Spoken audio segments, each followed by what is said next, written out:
तुम्हाला एकची एक भाजी खाऊन कंटाळा आला असेल तर तुम्ही ही भाजी नक्की ट्राय करून बघा।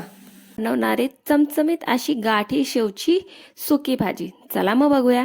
तर त्याच्यासाठी इकडे मी मोठे मोठे कांदे घेतले आणि त्याला बारीक असं चिरून घेतलेलं आहे। शेवची भाजीला कांदा थोडा जास्त लागतो म्हणून आपण कांदा थोडा जास्त घ्यायचा आहे।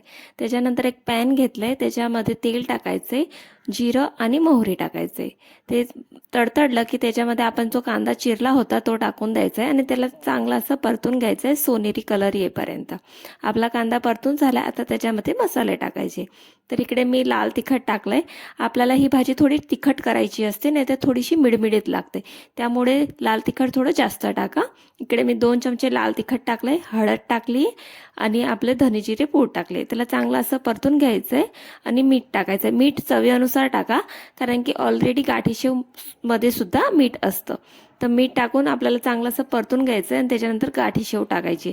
त्याला चांगलं असं हलवून कोटिंग करून घ्यायचं आहे कांद्याचं आणि त्याच्यानंतर थोडंसं पाणी शिंपडायचं आहे आणि त्याला झाकून 2 ते 3 मिनिटं ठेवायचे, वाफेवर थोडं शिजून द्यायचे। त्याच्यानंतर आपण ते उघडून बघायचे। जर आपली शेव अजून थोडीशी मऊसर नसेल झाली तर परत थोडंसं पाणी शिंपडा आणि त्याला परत वाफेवर शिजून द्या। अशा प्रकारे करून घ्यायचं आहे आणि बघा आपली भाजी रेडी आहे।